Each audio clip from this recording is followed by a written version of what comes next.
아멘. 오늘 하나님께서 저희들에게 주시는 말씀은 욥기서 40장 1절에서 24절까지의 말씀입니다. 욥기서 40장 1절에서 24절까지의 말씀. 저와 여러분들이 함께 읽도록 하겠습니다. 여호와께서 또 욥에게 일러 말씀하시되 트집 잡는 자가 전능자와 다투겠느냐 하나님을 탓하는 자는 대답할지니라. 욥이 여호와께 대답하여 이르되 보소서 나는 비천하오니 무엇이라 주께 대답하리이까 손으로 내 입을 가리울 뿐이로소이다. 내가 한 번 말하였사온즉 다시는 더 대답하지 아니하겠나이다. 그때 여호와께서 폭풍우 가운데 욥에게 일러 말씀하시되 너는 대장부처럼 허리를 묶고 내가 내게 묻겠으니 내게 대답할지니라. 내가 내 공의를 부인하려느냐 내 의를 세우려고 나를 악하다 하겠느냐. 내가 하나님처럼 능력이 있느냐 하나님처럼 천둥 소리를 내겠느냐. 너는 위엄과 존귀로 단장하며 영광과 영화를 입을지니라. 너의 넘치는 노를 비우고 교만한 자를 발견하여 모두 낮추되 모든 교만한 자를 발견하여 낮아지게 하며 악인을 그들의 처소에 짓밟을지니라. 그들을 함께 진토에 묻고 그들의 얼굴을 싸서 은밀한 곳에 둘지니라. 그리하면 내 손이 너를 구원할 수 있다고 내가 인정하리라.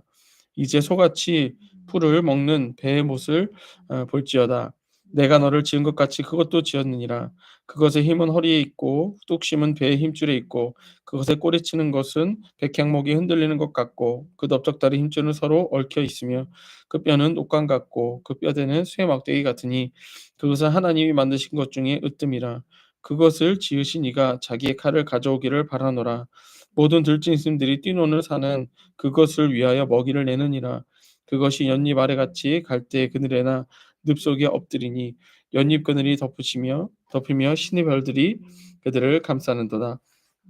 강물이 소용돌이 칠지라도 그것이 놀라지 않고 요단 강물이 쏟아져 그 입에 들어가도 태연히 그것이 눈을 뜨고 있을 때 누가 능히 잡을 수 있겠으며 갈고리로 그것의 코를 꿰 수 있겠느냐. 아멘. 예, 오늘 말씀의 제목은 고난을 통해 교만을 제거하라. 고난을 통해 교만을 제거하라라는 제목으로 말씀을 전하도록 하겠습니다. 오늘 말씀은 저는 말씀 준비하다가 많이 놀라고 또 매우 중요한 욥기서에서 가장 중요한 예 그러한 부분이라고 저는 생각합니다. 그래서 오늘 말씀을 여러분들이 어 아주 신중하게 잘 들으셔야 됩니다. 예. 신중하게 잘 들어야 되는데 오늘 유난히 음 그렇습니다. 어쨌든 자 우리가 엽기서를 보면서 좀 어 의문이 들었던 것 중에 하나는 욥기 초반에 우리가 봤을 때 욥에게 고난은 왜 일어났나요? 하나님과 사단이 같이 어 대화를 하면서 하나님께서는 욥을 기뻐하셨어요. 그쵸? 욥을 기뻐하셨고 의인이다. 이와 같은 자가 없다. 말씀하셨지만 사단은 욥을 의심했죠. 의심하고 그다음에 욥이 분명 하나님을 욕할 것입니다. 그렇게 하면서 고난의 이유가 그렇게 시작이 됐던 겁니다. 그리고 나서 우리가 욥기서를 쭉 보면서 우리는 1 장과 2 장을 보았기 때문에 예. 네. 음소거 부탁드릴게요. 음소거 부탁드릴게요. 예. 감사합니다.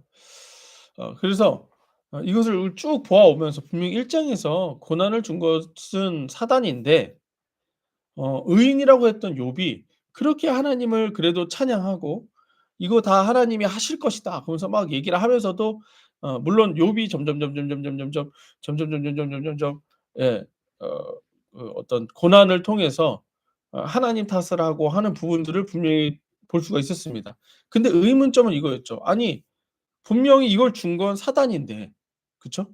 사단인데 왜 사단은 거론이 되지 않는가? 그 존재에 대해서 왜 친구들도 그렇고 왜 욥도 그렇고 그 존재에 대해서는 다루지를 않는가? 예. 그런 부분들. 그다음에 지금 인제 오늘하고 내일까지 인제 하나님께서는 막 인제 욥에게 회개를 요구하십니다. "네가 한번 대답해 봐라." 그러면서 절대 주권을 말씀하시면서 요구하세요. 근데 계속 거기서도 역시 하나님께서는 사단의 존재에 대해서는 거론하지 않으신다라는 거죠. 예. 또 하나 이거에 대해서 사단을 심판해야 될 거 아니에요. 하나님이 욥을 좋아했고 욥도 하나님을 섬겼는데 그 사이를 갈라놨던 사단을 왜 그냥 두시냐라는 거죠. 왜 가만 두시냐라는 거죠. 예. 그 부분이었습니다. 근데 오늘 말씀을 통해서 인제 그 부분들을 추측해 볼 수 있고 '아 그렇구나. 이게 우리가 하나님이 고난을 허락하신 이유가 이것이었고 그다음에 우리가 고난을 통해서 또한 깨달아야 되는 것이 이것이었구나.' 라고 하는 것을 볼 수가 있습니다. 그래서 오늘 말씀의 제목처럼 결론은 '고난을 통해 우리의 삶에 있는 교만을 제거하는 것.' 예 이것이 어 '고난의 목적이기도 하겠다.'라는 것을 볼 수가 있습니다. 하나님은 욥에게 자신을 전능자로 나타내십니다. 우리 어제 말씀에서 그저께 말씀에서도 보았죠. "네가 이거 할 수 있느냐? 저거 할 수 있느냐? 내가 창조했던 이 모든 것을 네가 아느냐? 이걸 갖다 움직일 수 있느냐?" 이런 것들을 계속 말씀하셨어요. 하나님은 전능하심을 나타내시기 위해 욥이 고난 가운데 했던 불평들을 막 지적하기 시작하세요 이제. 예. 그리고 이는 욥기를 읽고 있는 우리에게도 고난의 순간에 전능자의 절대 주권과 섭리를 기억하게 하시기 위함이라는 거예요. 우리 고난의 순간에 여러분들은 하나님 절대 원망 안 하시죠? 절대 원망 안 하시죠? 믿음이 좋으시잖아요. 다 꺼 놓으셨어요. 오늘은 다 꺼 놓으셨어요. 예. 우리 원망 하는 게 저도 그렇더라고요. '하나님 왜요? 왜 내가 그래도 하나님 앞에 좀 잘해 본 것 같은데 왜 이런 일이 일어날까요?' 예. 이런 때가 있습니다. 음. 어쨌든 하나님께서 그런데 그런 것들을 이제 지적을 하십니다. 우리가 고난의 순간에 기억할 것은 하나님의 전능하심과 선하심의 섭리입니다. 뭐냐? 다 알 수 없어요. 예 이 고난이 왜 일어났는지 내가 그래도 이 고난을 받을 만한 뭐 이유가 전혀 없다 할지라도 내가 그래도 하나님 앞에 잘했다 할지라도 고난을 허용하신 하나님의 그 전능하심과 선하심을 인정해야 됩니다. 그게 교만하지 않는 행동이에요. 근데 내가 쪼금이라도 하나님을 탓하거나 이 고난에 대해서 혹시라도 감사하지 못한다. 그거는 하나님의 전능하심을 의심하는 거예요. 일단 전능하심을 의심한다는 것 자체가 뭐냐? 아니 이거 해결할 수 없다라는 없는 분으로 우리가 지금 기억하고 있다라는 거예요. 또 하나 고난을 왜 주셨지? 왜 주셨는지는 모르지만 이게 악하다는 거예요 지금. 제가 그걸 따지는 이유는 악하다는 거예요. 잘못됐다는 거예요. 이것 자체가 하나님의 전능하심과 선하심을 그 섭리를 의심하는 거기 때문에 이건 교만의 행동이다라고 하는 것입니다. 고난을 허용하신 하나님의 선하신 뜻을 기억하고 믿음과 순종과 회개로서 고난을 이겨내는 것. 이게 우리가 할 일입니다. 그래서 고난을 통해 교만을 제거하라. 첫째는 무엇이냐면 전능자 앞에 잠잠하라라고 하는 것입니다. 전능자 앞에 잠잠하라. 오늘 말씀 시작점에서 이렇게 말씀하세요. 욥 여호와께서 또 욥에게 일러 말씀하시되 트집 잡는 자가 전능자와 다투겠느냐 하나님을 탓하는 자는 대답할지니라 이렇게 말씀하세요. 하나님께서 욥에게 지금 말씀하시는데 네가 지금 나와 다투겠느냐? 네가 내 탓을 했느냐? 이걸 얘기합니다. 그랬더니 욥이 이렇게 얘기해요. 33 절에 욥이 여호와께 대답하여 이르되 보소서 나는 비쳐나오니 무엇이라 주께 대답하리이까 손으로 내 입을 가리울 뿐이로소이다. 내가 한 번 말하였사온즉 다시는 더 대답하지 아니하겠나이다. 그러니까 지금 하나님이 나타나서 창조했던 일들을 쫙 얘기하고 짐승들 얘기하고 별들을 다루시는 거 얘기하고 창조했던 걸 다 얘기하시니까 욥이 이거에 대해서 대답을 할 수 있겠어요? 못 하겠다라는 거예요. 그런데 못할 뿐만 아니라 지금 자신의 존재를 뭐라고 얘기하고 있어요? 비천하다 얘기하고 있어요. "나 비천합니다. 난 비천한 존재입니다. 하나님의 말씀을 다 듣고 나서 보니 나는 비천합니다. 아무것도 못하는 존재입니다." 이렇게 얘기한 거예요. 하나님께서 욥에게 전능자로 다투겠냐 말씀하십니다. 이는 욥이 하나님을 탓했던 이유로 이렇게 말씀하시는 거예요. 우리가 고난의 순간에 하나님을 탓하게 된다면 이는 전능자와 다투겠다라고 하는 의미가 됩니다. 고난을 허용하신 하나님을 선하지 않다고 의심하는 것이요 불신의 행위입니다.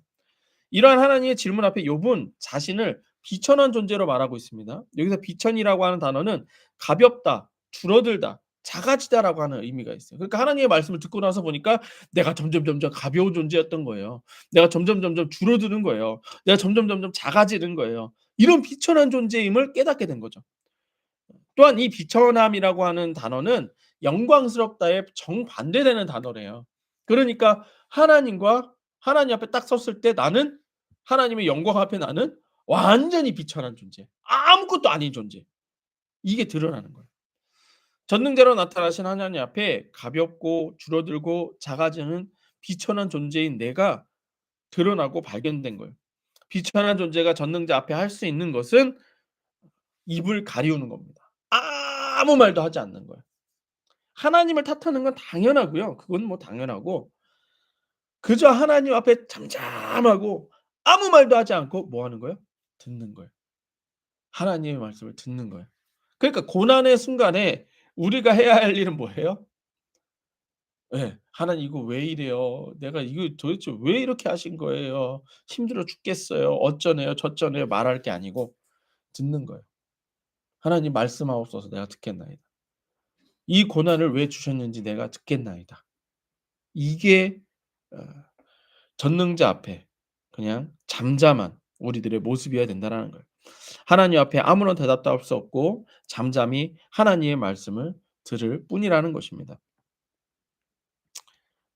고난의 순간에 고난을 통해 교만을 제거하라 두 번째는 교만을 제거하여 회개에 이르라라고 하는 것입니다. 욥이 인제 "잠잠하겠다." 이렇게 말을 하니까 하나님께서는 욥에게 또 이런저런 말씀을 하시면서 교만에 대해서 말씀하십니다. 그리고 교만을 제거하라고 말씀하세요. 고난을 통해 하나님을 탓했던 욥의 행동은 하나님의 공의를 부인하려는 교만의 행위였고 인간의 의를 세우려고 하는 하나님을 악하다 하는 교만의 행위였다라고 하나님이 말씀하십니다. 6 절이에요. 그때 여호와께서 폭풍 가운데 욥에게 일러 말씀하시되 너는 대장부처럼 허리를 볶고 내가 내게 묻겠으니 내게 대답할지라. 이제 다시 한번 질문하세요. 아무것도 못 하겠다고 했는데 거기다 또 대답하세요. 근데 이 부분에 대해서는 비천이라고 하는 것에 대해서 주석을 찾아보니까 물론 나의 반성적 의미는 있지만 아직 회개까지는 이르지 않으렀다 이렇게 표현을 하더라고요. 그러니까 하나님께서는 더 깊은 회개로 들어가기 위해서 지금 교만을 지적하고 계시는 거예요. 8 절을 보니까 "내가 내 공의를 부인하려느냐." 여러분들 공의하면은 하나님의 공의하면 무엇이 생각나세요? 하나님의 공의. 하나님의 공의. 예수 그리스도죠. 네. 어쨌든 여기서는 인제 그 구약이니까 아직 그건 아니지만 이걸 보고 있는 우리는 하나님의 공의를 부인한다? 예. 또 "내가 내 의를 세우려고 나를 악하다 하겠느냐." 이렇게 말하고 있어요. 그러니까 이 뒤에 인제 교만을 제거하라고 말씀하시거든요. 그러면 지금 요 8 절이 교만의 내용이 될 수가 있는 거예요. 뭐냐? 하나님이 하시는 일에 대해서 아니다고 말하겠느냐. 이게 교만이라는 거예요. 하나님이 하신 모든 일에 대해서 부인하는 것이 교만이라는 거예요. 그러니까 지금 하나님께서 사단하고 어찌 됐든지 간에 욥에게 고난을 허용하셨잖아요. 그쵸? 근데 그거는 하나님이 하셨기 때문에 선하다는 거예요. 공의라는 거예요. 근데 그것에 대해서 내가 부정한다? 그건 교만이라는 것입니다. 특별히 예수 믿는 우리들에겐 더욱더 그렇습니다. 예수를 믿고 있음에도 불구하고 하나님 우리에게 고난을 허용하셨다? 선한 뜻이 있는 거예요. 의도가 있는 거예요. 그걸 부인하지 말라는 거예요. 그것이 교만이라는 거죠. 또한 교만의 또 하나의 모습은 내 의를 세우려고 그러니까 인간의 의를 세우려고 하나님을 악하다 하는 것. 하나님이 잘못됐다 하는 것. 이게 교만이라는 거예요. 이게 우리가 고난 가운데에서 나타난 우리들의 교만의 모습입니다. '하나님 왜 이런 일이 일어나야 되죠? 이 왜? 이미 하나님은 하셨는데 왜요? 왜 이런 걸 하시는 거예요? 실수가 없으신 하나님이신데 거기다 대놓고 왜 이거를 왜 나한테 지금 하시는 거예요? 뭐예요? 내가 생각하기에는 이게 있으면 안 되는데 이런 일이 일어나면 안 되는데 왜 하나님이 이렇게 하십니까? 예. 그게 교만이라는 거예요. 하나님께서는 욥이 그렇게 하나님보다 높다면 교만한 자들을 모두 낮추시고 제거하라고 말씀하십니다. 그리고 이와 같이 욥이 교만을 제거할 수 있는 능력이 있다면 구원이라고 인정하겠다. 이렇게 구원과 연결하세요. 그러니까 이게 이 흐름이 중요합니다. 뭐냐면 고난 가운데 우리들의 교만이 드러나고 그리고 하나님은 그 교만을 네가 제거해 보라라는 거예요. 그 교만을 네가 제거하면 구원과 연결 지어 주겠다. 이렇게 말씀하세요. 자 보세요. 14절입니다. 그리하면 내 오른손이 너를 구원할 수 있겠다고 내가 인정하리라. 그러니까 네가 교만을 스스로 제거할 수 있다면 너가 스스로 구원할 수 있다고 받을 수 있다고 내가 인정하리라 말씀하세요. 이거는 뭐예요? 반어법이죠. 어저께처럼. 할 수 없다는 거예요. 넌 스스로 교만을 제거할 수 없고 너는 스스로 구원할 수 없다. 이걸 지금 말씀하고 계신 거예요. 물론 지금 하나님께서는 욥의 교만한 행동을 지적하시는 것이고 스스로 구원할 수 없는 것을 지적하시는 것입니다. 우리는 여기서 하나님께서 욥의 고난을 통해 말씀하시려는 메시지를 추측해 볼 수 있어요. 이제 중요합니다. 욥이 고난을 통해 하나님의 선하심을 의심하는 교만의 행동을 하였습니다. 왜냐하면 이거 하나님이 지적하셨으니까. 하나님의 공의를 부인하고 인간의 의를 세우려고 하나님을 악하다 하는 행동이었습니다. 이러한 근본 모습이 욥에게도 있겠지만 욥에게 고난을 주었던 사단에게 더 어울리는 단어라는 얘기예요. 이 교만이라는 것은. 왜? 이미 1 장과 2 장에서 사단이 했던 행동이잖아요. 하나님 분명히 말씀하셨어요. "너 욥 봤니? 이와 같은 애가 없어. 난 걔를 좋아해. 기뻐해. 사랑해." 말했는데 "아니요? 욥이 왜 하나님을 그렇게 섬기겠습니까?" 의심했죠. 하나님의 공의를 의심했죠. 부인했죠. 그러고 나서 뭐라 했어요? "인제 내 말이 옳을걸요? 고난을 줘 보십시오." 걔는 분명히 욕할 겁니다. 누가 옳다는 거예요? 사단 자신이 옳다는 거예요. 그러니까 이 두 가지는 이미 1 장과 2 장에서 드러났어요. 누구에게 있었다? 사단에게 있었다. 그리고 그 사단에게 있었던 이 교만이 누구에게 나타났다? 욥에게 나타났다. 이 모든 일을 막 이렇게 세상 권세를 가지고 막 이루었던 사단을 통해 누구에게 나타났다? 인간에게 나타났다. 그래서 인간은 죄인이다. 그러니까 인간도 심판받고 사단도 심판받는 존재로서 지금 하나님은 전능자로 나타나신 거예요. 절대 주권으로 나타나신 거예요. 이걸 추측해 볼 수 있다라는 얘기예요. 하나님께서 욥을 지적하시기도 하시지만 교만이라는 하나님과 같이 높아지려는 존재를 지적하시려는 것을 우리는 추측해 볼 수 있다라는 거예요. 우리의 삶에 하나님의 공의를 인정하지 못하게 하는 태도가 교만입니다. 우리의 삶에서 하나님의 공의를 인정하지 않고 인간 자신의 의를 세우려는 태도가 바로 교만이에요. 이는 하나님의 절대 주권과 대립되는 교만의 태도라는 거예요. 하나님께서 이 교만을 제거하여 진정한 구원을 요구하고 계십니다. 뭐냐? "야, 너 구원받아야 돼. 너 교만 제거해서 구원받아야 돼. 근데 너 못하잖아. 너 못하잖아. 근데 나는 할 수 있어." 이렇게 말씀하세요. 그러면 뭐예요? 누구를 의지하라는 거예요? 누굴 믿으라는 거예요? 하나님을 믿으라는 거예요. 지금 네가 고난의 순간에 아무것도 할 수 없지. 너 교만하지? "예. 전 비천해요. 아무 말도 못 하겠어요." "그래. 근데 너 아무것도 못 하겠잖아. 그러니까 날 믿어. 날 의지해라." 이거 지금 말씀하시는 거예요. 근데 이게 하나님의 은혜인 거예요. 하나님께서는 이 교만을 제거하여 진정한 구원을 요구하고 계시는 것입니다. 이 교만은 인간 스스로 제거할 수 없고 오직 전능자 하나님만이 하실 수 있다고 지금 직접 말씀하고 계신 거예요. 또한 하나님의 공의는 우리 주 예수 그리스도로 모두 이루어집니다. 그렇죠? 지금 구약에서는 어쩔 수 없겠지만 신약에 가서는 이 모든 공의가 우리 주 예수 그리스도로 다 나타나요. 그러니까 오늘 말씀의 끝에 인제 결국엔 두 가지가 이루어지 이 두 가지를 말씀하고 계세요. 뭐냐? 사단의 일을 멸하시겠다라는 거예요. 왜? 교만의 근본이 누구니까? 사단이니까. 그리고 욥을 어떻게 하시겠다는 거예요? 구원하시겠다는 거예요. 그럼 여러분들 예수 그리스도로 이루어진 두 가지가 딱 나타나잖아요. 사단의 일을 멸하고 우리를 구원하시는 하나님. 그게 지금 이야기되고 있는 거예요. 그래서 제가 이 부분에서 너무 소름이 돋았어요. 또한 하나님의 공의는 우리 주 예수 그리스도로 이루어집니다. 교만한 인간이 교만을 버리고 구원에 이를 수 있는 길은 하나님의 공의인 예수를 인정하는 것입니다. 우리 스스로가 비천한 존재임을 인정하고 하나님 앞에 잠잠하고 그저 하나님의 말씀을 듣고 믿고 순종하는 회개가 하나님보다 높아지려는 교만을 제거할 수 있다라는 거예요. 그러니까 여러분들 하나님께서 지금 고난을 통해 하시는 작업이 뭐예요? 첫 번째는 나의 비천함을 드러내신다는 거예요. 내가 아무것도 아니라는 걸 드러낸다라는 거예요. 정말 내가 아무것도 아니다. 우리 가장 최근에 있었던 일, 예, 저희가 그 교회 건물을 받으려고 했을 때 저희는 당연히 내려가는 걸로 했었어요. 물론 또 그 건물이 나올 수도 있어요. 근데 중요한 건 뭐냐면 이것이 갑자기 이렇게 캔슬되고 나니까 못 보던 걸 발견하기 시작했어요. 뭐냐면 사실 이렇게 루아랑 산책을 하면서 루아가 그러는 거예요. 자기는 이사 가기 싫대요.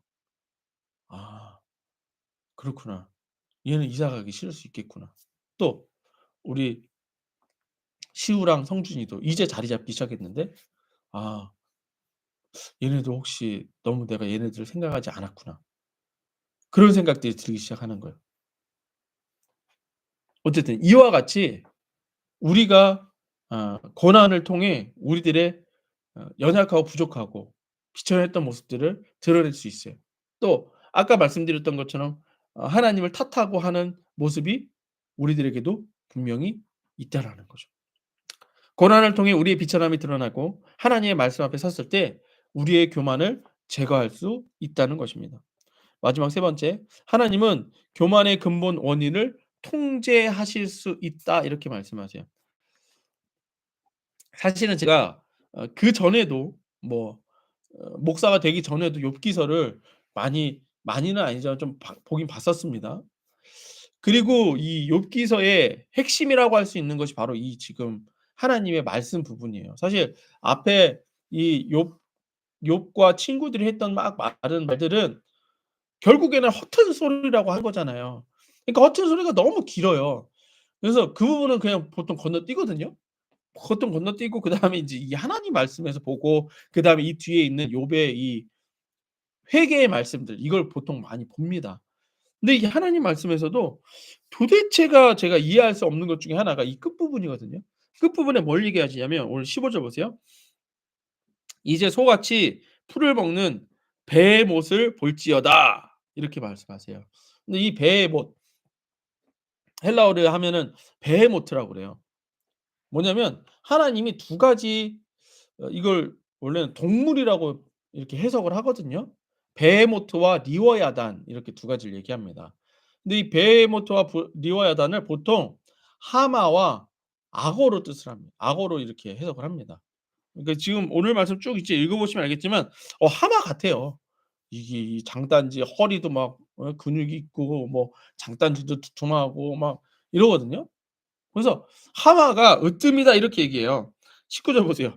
"그것은 하나님이 만드신 것 중에 으뜸이라 그것을 지으신 이가 자기의 칼을 가져오기를 바라노라." 이렇게 말씀하세요. 뭐냐면 지금 하나님께서는 이 베헤모트와 리워야단 이제 내일 말씀이 리워야단이에요. "이 두 가지를 통해 네가 이거를 통제할 수 있느냐." 이렇게 얘기하세요. 욥한테. 우리 어저께와 그저께 말씀처럼 "내가 이것을 이렇게 으뜸인 이 존재를 갖다가 내가 너한테 얘기하겠다. 너 이 으뜸인 존재를 네가 어떻게 통제할 수 있느냐?" 이렇게 말씀을 하세요. 통제할 수 없다라는 거죠. 그쵸? 근데 하나님이 이걸 통해 말씀하시려는 건 뭐냐? 나는 통제할 수 있다는 거예요. 그러니까 너는 이거 통제할 수 없고 나는 통제할 수 있어. 이게 너의 한계고 나는 전능자야. 나는 절대 주권을 가지고 있는 자야. 이걸 지금 말씀하시는 거예요. 그런데 지금 이 베헤모트와 리워야단이 위치한 그 흐름을 보자라는 거예요. 지금 베헤모트 앞서서 하나님이 뭘 말씀하셨어요? 뭐 말씀하셨어요? 교만 말씀하셨죠, 교만. 그쵸? 교만을 먼저 말씀하시고 그다음에 베헤모트, 리워야단을 얘기해요. 그럼 여기서 뭘 얘기하셨다고요? 근데 너는 베헤모트를 리워야단을 넌 통제할 수 없고 나는 통제할 수 있어. 위에서 뭐 얘기했어요? 교만. 교만에 대해서 얘기하시면서 하나님이 이렇게 말씀하세요. 보세요. 자, 10 절입니다. "너는 위엄과 존귀로 단장하여 영광과 영화를 입을지니라." 그러니까 네가 할 수 있는 거 다 해 봐 이 얘기예요. 그러면서 11 절. "너는 넘치는 노를 배우고 교만한 자를 발견하면 모두 낮추되." 지금 뭐예요? 교만에 대해서 말씀하시고 교만을 싹 다 찾아 갖고서는 낮춰 버리라는 얘기예요. 12 절. "모든 교만한 자를 발견하여 낮아지게 하며 악인을 그들의 처소에 짓밟을지니라. 그들을 함께 진토에 묻고 그들의 얼굴을 싸서 은밀한 곳에 둘지니라." 하나님께서 지금 이 베헤모트와 리와야단 앞서서 교만을 얘기하시는데 어떻게 얘기하신다? 교만을 싹 다 제거해라. 막 교만을 찾아서 제거해 버려라. 마치 우리들의 삶에 있는 모든 교만을 찾아내서 제거할 것처럼 얘기하는데 그거 할 수 있다 없다? 없다. 그리고 나서 너 베헤모트 네가 통제할 수 있어? 없어. 리워야다 네가 통제할 수 있어? 없어. 교만도 역시 교만 네가 제거할 수 있어? 없어. 그러면 사실 말씀이 뭐예요? 교만도 내가 제거할 수 있고 베헤모트도 내가 제거할 수 있고 리워야단도 내가 통제할 수 있다. 이거 지금 말씀하시는 거거든요. 그러면서 지금 이 위치가 교만 얘기했고 베헤모트, 리워야단 그리고 나서 내일 말씀 41장 맨 끝절에 34절 보세요. 내일 말씀 어차피 주일이니까 못 보니까 넘어가 보세요. 욥기서 41장 34절 뭐라고 끝이나요? 뭐라고 끝이나요? "그것은 모든 높은 자를 내려다보며 모든 교만한 자들에게 군림하는 왕이니라." 그러니까 지금 하나님은 교만을 쭉 찾아 내려가시면서 누구를 얘기하고자 하시는 것 같아요? 누굴 얘기하고자 하시는 것 같아요? 예? 예? 예수? 예수 맞죠. 예수 맞는데 이 교만에 군림하는 자가 누구라는 거예요. 지금 리워야단이 교만에 군림하는 자의 왕이래요. 누구겠어요 그게? 사단이겠죠. 이제 이해되시나요? 이제 이해되세요? 이해되세요? 그러니까 하나님은 창세기 때와 마찬가지로 욥에게는 기회를 주고 계시는 거예요. 네가 고난을 통해 네가 비천한 존재임을 알았잖아. 그리고 네가 인제 교만을 제거해야 돼. 근데 넌 교만을 제거할 수 없잖아. 근데 그 이유가 무엇이었냐면 너는 스스로 할 수 없어. 교만을 너에게 줬던 네가 하나님과 같이 되려고 했던 그걸 줬던 존재를 내가 통제할 수 있다. 그거 지금 말씀하고 계시는 거예요. 이제 이해되시나요? 그러니까 베헤모트와 제가 볼게요. 하나님께서 하나님의 절대 주권을 나타내시고 인간의 한계를 나타내시기 위해 인간이 통제할 수 없는 존재를 거론하십니다. 하나님께서는 이를 통제할 수 있다고 말씀하십니다. 베헤모트와 리오야다는 하마와 악어로 해석되기도 하지만 당시 고대 신화에 등장하는 가상의 괴물로도 해석됩니다. 또한 이들에 대하여 교만과 연결하여 표현하고 계십니다.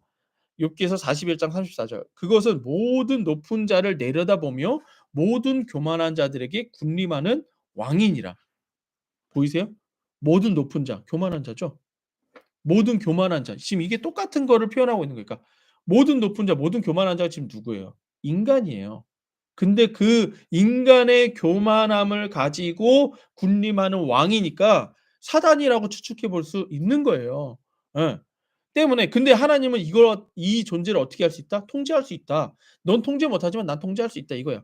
때문에 베헤모트와 리어야단을 교만한 자들에게 군림하는 왕으로 의미를 부여한다면 누구와 연결되겠습니까? 인간의 교만함을 드러내시고 이러한 교만한 자들에게 군림하는 왕이며 인간을 통제할 수 없는 존재이며 하나님만이 통제할 수 있는 존재. 그 존재가 누구일까요? 바로 사단이라는 거예요. 그렇게 추측해 볼 수 있다라는 거예요. 욥에게 고난을 주었고 욥을 통해 욥의 교만이 드러났고 욥이 이를 통제할 수 없게 만든 존재가 사단이라는 거야. 그리고 하나님만이 사단을 통제할 수 있으며 욥의 교만을 해결하여 구원에 이르게 하실 수 있다라는 것입니다. 이러한 하나님의 말씀 앞에 인간이 구원받을 수 있는 방법은 비천한 존재인 죄인임을 깨닫고 하나님의 공의인 예수를 인정하고 회개하라는 거예요. 이게 너무 심플한 것 같지만 우리들의 모습이 이 욥기서를 통해 다 드러났어요. 우리가 왜 많은 여러 날 동안에 욥기서를 보면서 이런저런 얘기를 막 했지만 결국 욥과 욥의 친구들의 모습이 우리의 모습이었거든요. 고난 앞에 하나님을 그렇게도 탓하기도 하고 아니라고 말하기도 하는 그런 모습이었거든요. 이러한 하나님 말씀 앞에 인간이 구원받을 수 있는 방법은 비천한 존재임의 죄임을 깨닫고 예수를 인정하는 회개뿐입니다.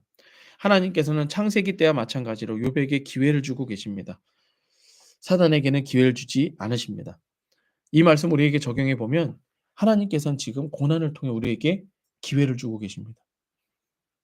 너희 교만을 제거해라. 아까 우리 오늘 말씀 10절에서부터 13절까지 했던 것처럼 교만을 싹 다 찾아내라는 얘기예요. 하나하나 다 찾아내라는 얘기예요.